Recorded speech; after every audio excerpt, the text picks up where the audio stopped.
Hello everyone, welcome back. Yet another day and another entry in this diary of a trader.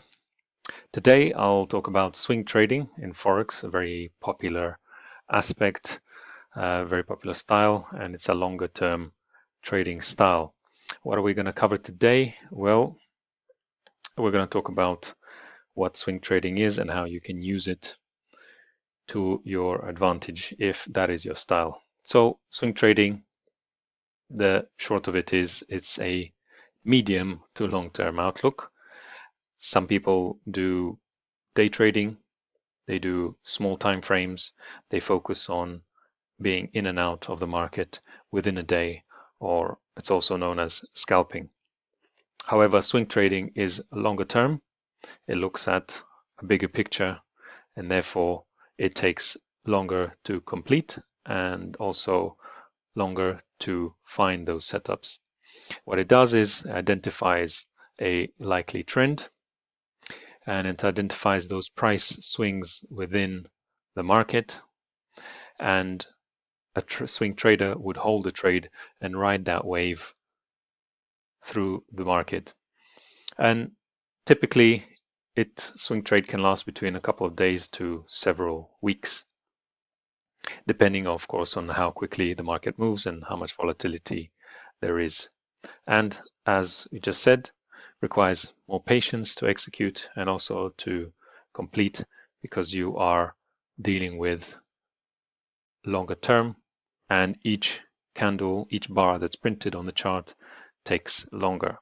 So more patience is required.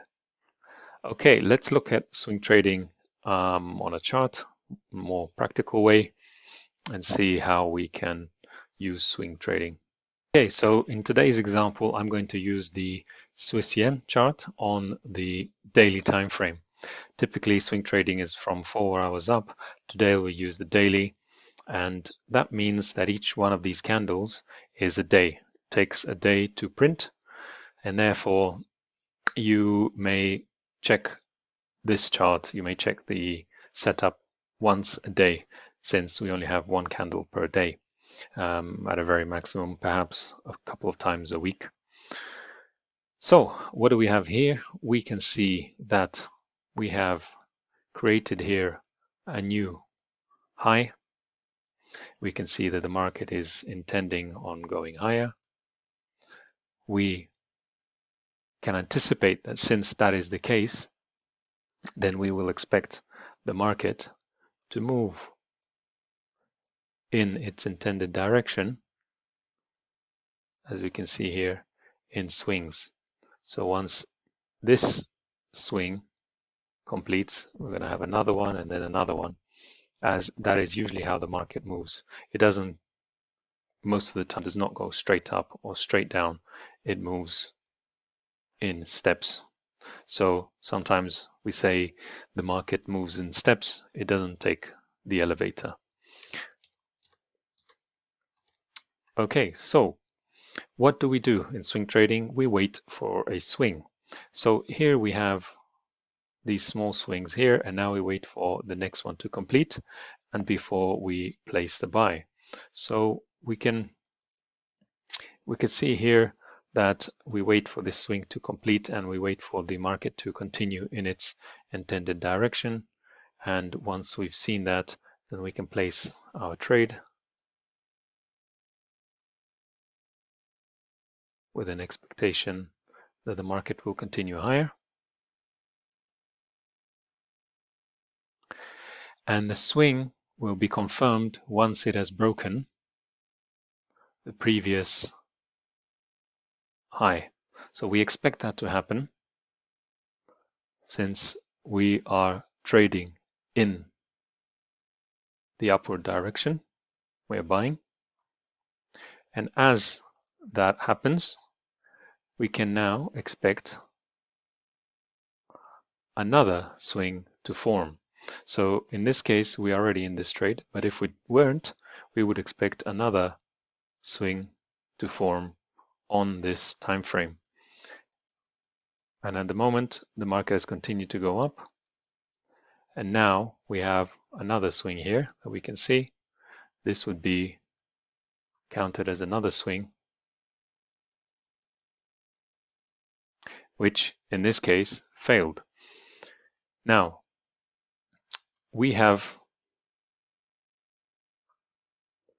this trade here, and then we have identified the swing here, which then failed.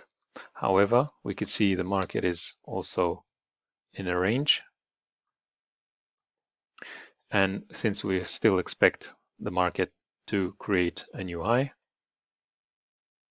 a higher high, because we are trending in that direction, we expect the market to breach this point. So we wait for a confirmation. In this case, we did not have one, and therefore this was not a valid trade. The market broke. It created a new higher low and a new higher high, and it did swing higher. However, here we can see that the trend was broken, and we have new lower highs and new lower lows, and now the market is moving in the opposite direction. So the swing, every time a swing trader will place a trade, he will just wait and allow this trade to play itself out on a longer time frame. Now, this initial trade that we took, which was here, took us from right here to its completion.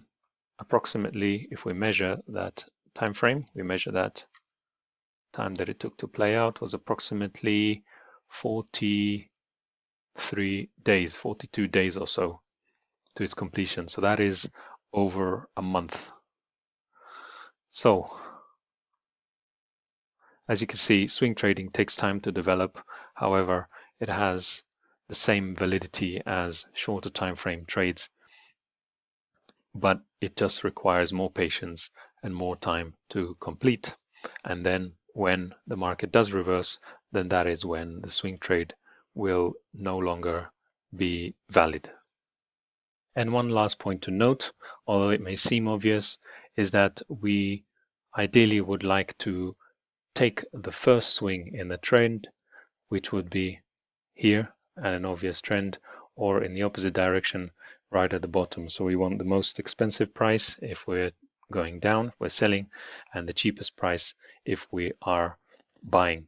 And in this case, trading the swing here is also valid to sell. However, of course, it's more risky than up here, seeing as we've got a cheaper price in this case.